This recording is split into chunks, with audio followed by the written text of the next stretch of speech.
बनेगा, क्योंकि इस 5 साल में हर वर्ग इस सरकार से विमुख हो चुका है। कोई जनहित का काम कार्य नहीं किया, तो उस पर ये अपनी एंटी इनकम्बेंसी को छुपाने का प्रयास कर रहे हैं। तो ये लोग समझ चुके हैं।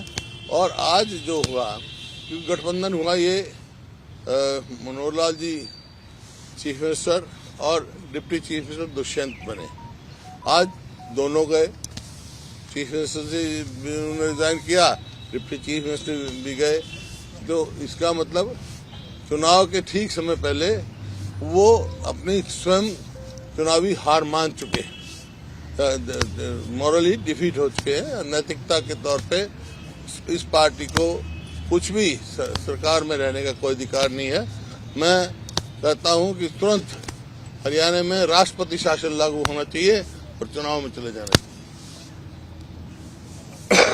आप चाहते हैं सर कि लोकसभा चुनाव के साथ ही हरियाणा के विधानसभा राष्ट्रपति शासन होना चाहिए, चुनाव में जाना चाहिए। राष्ट्रपति शासन हो जाए, वो तो मर्जी है, पहले कराए बात कराए, उसका कोई नहीं, हम तैयार है। लेकिन ये मौजूदा सरकार जो है अपना मॉरल वो खो चुकी है। हुड्डा साहब, आपको क्या लगता है खट्टर साहब को क्यों जाना पड़ा? मैं बता चुका हूँ, फेलियर ऑफ गवर्नमेंट। जो गठबंधन था वो कोई पॉलिसीज पे आधारित नहीं था। और आज जो इन्होंने 5 साल में जो हुआ है, बाई इलेक्शन में भी हम जीते हैं। हर वर्ग, चाहे वो किसान है, 750 किसान जो है यहाँ हरियाणा में उनकी मौत हुई। एमएसपी की बात, जो वायदे इन्होंने किए थे घोषणा पत्र में, कोई भी पूरा नहीं किया गया। जेजेपी ने कहा कि 5100 रुपये पेंशन करेंगे बुजुर्गों की, जब हम समझौता करेंगे, कोई वो नहीं हुआ। तो इस किस्म से कोई भी एक भी घोषणा पत्र लागू नहीं हुआ इनका। तो आज सिर्फ अपने एंटी इनकम्बेंसी को बचाने के लिए और लोगों का ध्यान दूसरी ओर आकर्षित करने के लिए ये है, इनकी मिली भगत है और लोग इस बात को समझ चुके हैं। चीफ बनाया जा रहा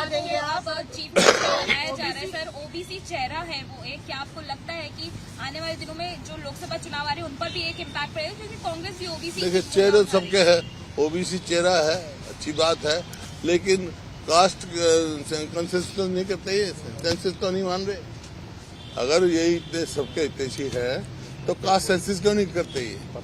ये सब पता लग जाएगा। तो ये तो पार्टी के अध्यक्ष भी थे, कोई नई बात थोड़ी। समझना चाह रहे हैं कि हाँ, वो तो प्रजातंत्र में तो सबका अधिकार है, कांग्रेस पार्टी सबके साथ है।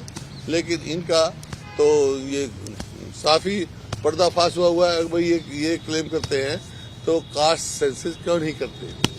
तो साहब ये समझना चाह रहे हैं कि जैसे कि तमाम बीजेपी के विधायक आप कह रहे हैं कि जिस तरह से गठबंधन टूटा, काफी नाराज कहा जा रहा है कांग्रेस की तरफ से, बीजेपी में भी थी इस गठबंधन को लेकर।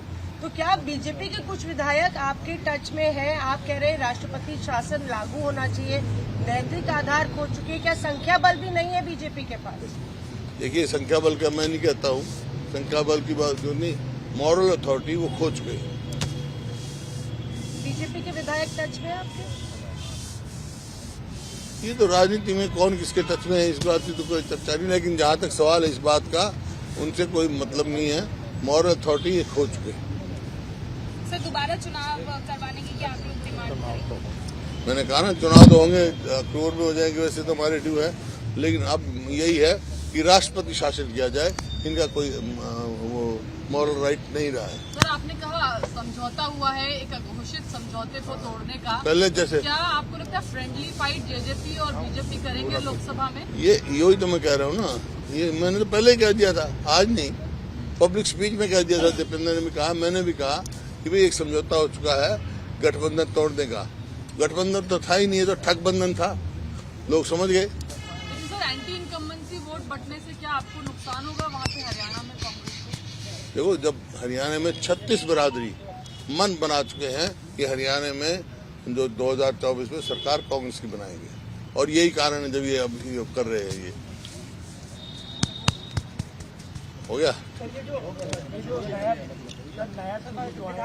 मुख्यमंत्री के तौर पर एक एंटी इनकम्बेंसी फैक्टर जो था मनोहर सरकार के खिलाफ, अब उसको एड्रेस करेंगे। समीकरण बदल गए हैं, चुनावी समीकरण। कहाँ समीकरण बदल गए?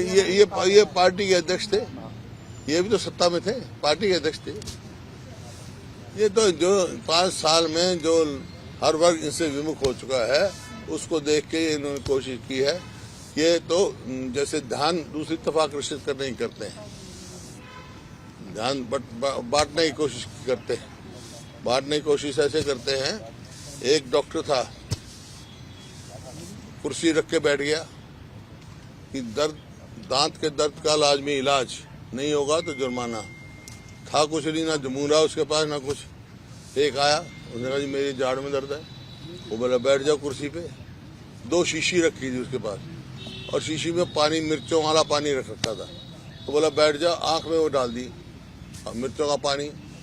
वो बोला ओहो आंख मेरी बोला जाड़ का दर्द। डॉक्टर बोला छोड़ो जाड़ के दर्द को, मेरी आंख बचाओ। ये तो ये काम करते हैं।